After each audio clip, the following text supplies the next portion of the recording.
Hello बच्चों, welcome to doctors अड्डा। मेरा नाम है भारती और मैं आपकी ज़ूलॉजी एजुकेटर हूं। आज के इस सेशन में एक बहुत इंपॉर्टेंट चीज से मिलवाने वाली हूं मैं आप लोगों को, जो आपकी नीट 2025 की जर्नी में आपको उसको अपना बेस्ट फ्रेंड बना के रखना पड़ेगा, क्योंकि वो आपका साथ नहीं छोड़ेगी बट आपको भी उसका साथ नहीं छोड़ना है, और वो है आपकी एनसीईआरटी। अब यार, एनसीईआरटी की इंपॉर्टेंस बायोलॉजी में क्या है ये मैक्सिमम बच्चों को पता होगी, और जिन बच्चों को नहीं पता है उनको मैं बता देती हूं कि आपका बायोलॉजी का, चाहे वो बॉटनी हो चाहे वो ज़ूलॉजी हो, सारा का सारा पेपर इसी एनसीईआरटी की लाइन से आता है। ठीक है, तो यार इंपॉर्टेंस आपको पता लग गई है कि अगर आपको अपना पेपर क्लियर करना है तो आपको एनसीईआरटी बिल्कुल टिप्स पे होनी चाहिए। यानी कि अगर आप एक एक लाइन आपके लिए इंपॉर्टेंट है, एक एक डायग्राम आपके लिए इंपॉर्टेंट है, एक एक चार्ट, एक एक स्ट्रक्चर आपके लिए इंपॉर्टेंट है एनसीईआरटी का, क्योंकि उन सब से क्वेश्चन आता है। मैं इसलिए अपने क्लासेस में हमेशा बोलती हूं कि एनसीईआरटी का फुल स्टॉप, एनसीईआरटी का कॉमा तक इंपॉर्टेंट है। ये चीज आपको पता होनी चाहिए। ठीक है, अब जब हम लोग एनसीईआरटी की बात करते हैं यार, और स्पेसिफिकली आज जो सेशन होने वाला है वो बायोलॉजी के लिए है।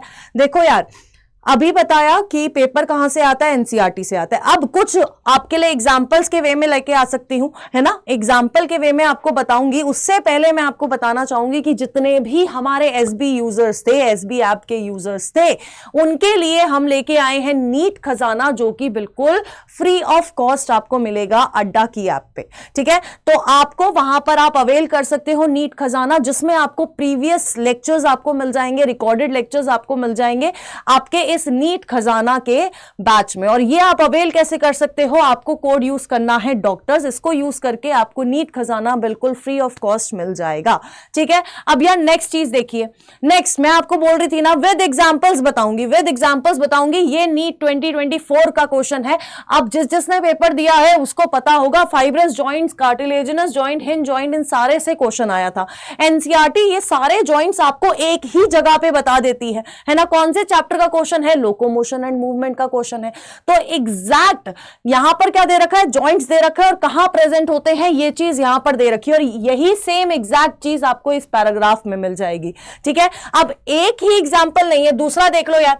ये आपका क्या है, दिस इज रिप्रोडक्टिव हेल्थ का चैप्टर है। ये आपने जो 12वीं वाले बच्चे हो उन्होंने अभी पढ़ा नहीं होगा या पढ़ लिया होगा, और जो ड्रॉपर मेरा बच्चा है उसको पता ही होगा कि यार ये चैप्टर यहां से बहुत इंपॉर्टेंस रखता है, क्योंकि उसके कॉन्ट्रासेप्शन मेथड से बड़े सारे क्वेश्चंस आते हैं। अब क्वेश्चंस बाहर से नहीं आते, क्वेश्चन एनसीईआरटी के ही होते हैं। देखो ये आपके सारे क्या है, नेचुरल मेथड्स है। क्वेश्चन में पूछा गया है कि कौन सा नेचुरल मेथड नहीं है।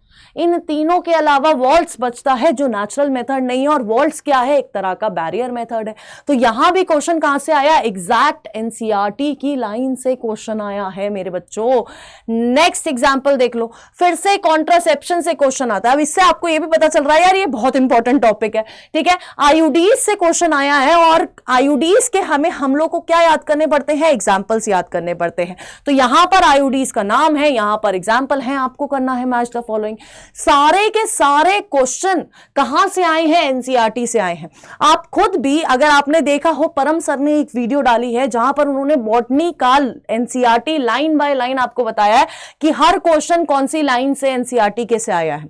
ठीक है, मैंने भी अपनी एनालिसिस वीडियो में बताया है कि जहां पर आपके क्वेश्चंस कौन कौन सी एनसीईआरटी लाइन से आए हैं। तो ये दोनों चीज आप देख सकते हो, तब आपको रियलाइज हो जाएगी कि मैम इतना एम्फसाइज क्यों कर रही है एनसीईआरटी पे। ठीक है, तो जो बच्चा नीट 2025 का एग्जाम देने वाला है उससे रिक्वेस्ट है मेरे बच्चों कि आप लोगों को अपनी एनसीईआरटी टिप्स पे रखनी है। और एनसीईआरटी पढ़ कैसे रही है, कैसे पढ़ना है, कैसे अप्रोच करना है, इसका भी वीडियो आपको हमारे चैनल पे मिल जाएगा।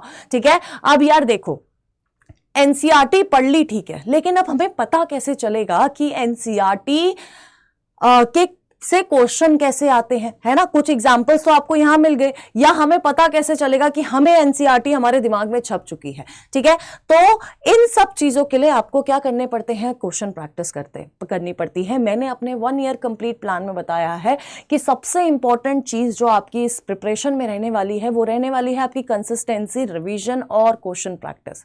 ठीक है, तो यार क्वेश्चन प्रैक्टिस से आपको पता लगेगा कि जितने भी क्वेश्चन आप प्रैक्टिस करोगे ना, सब एनसीईआरटी से होंगे। ठीक है, तो एनसीईआरटी की इंपॉर्टेंस इतनी ज्यादा है इस टाइम पे, ठीक है, कि एक भी क्वेश्चन एनसीईआरटी से बाहर नहीं आ रहा है, एक एक एनसीईआरटी का है और एनसीईआरटी की लाइन को ही बदल दिया जाता है। फॉर एग्जांपल इस बार एक क्वेश्चन आया था, हाइमन से रिलेटेड क्वेश्चन आया था और एनसीईआरटी कहती है it is often torn during first coitus, लेकिन उसी स्टेटमेंट को चेंज करके एग्जामिनर ने क्या डाल दिया कि it is torn during the first coitus, only word use कर दिया।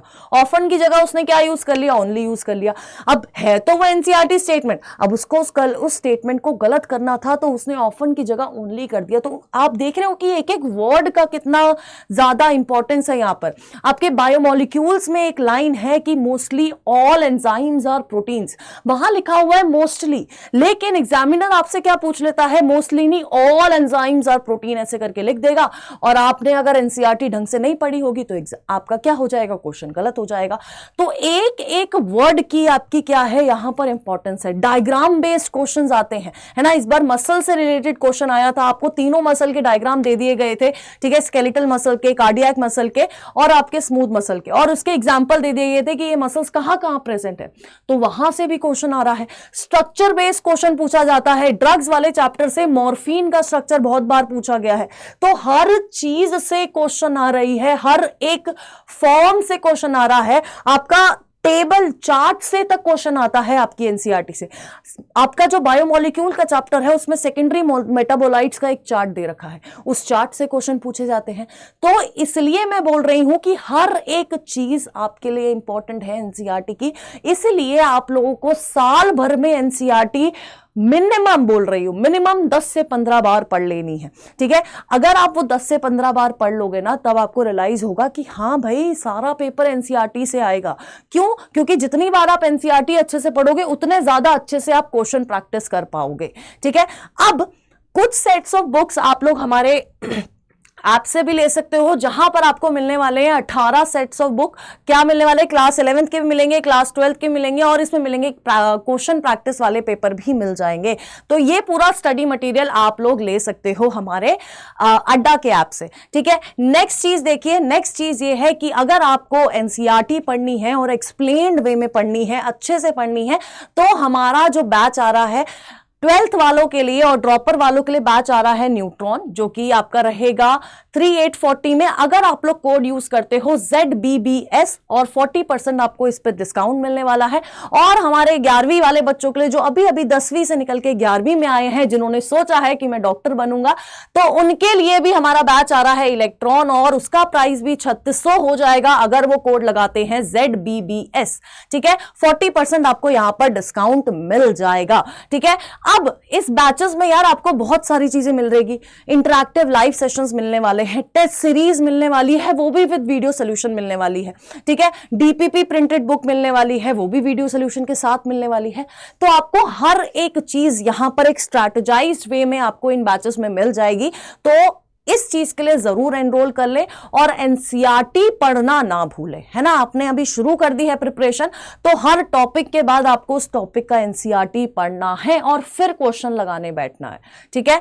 तो इसी चीज के लिए यहां पर ये सेशन रखा गया था, ताकि आपको अपनी बेस्ट फ्रेंड से मिलवा सकूं, और जो मेरी बेस्ट फ्रेंड है और अब आपकी भी बेस्ट फ्रेंड होगी, जो कि है हमारी एनसीईआरटी, ठीक है बच्चों। तो एनसीईआरटी पढ़ना ना भूले, और bye bye, all the best for your journey NEET 2025 के लिए।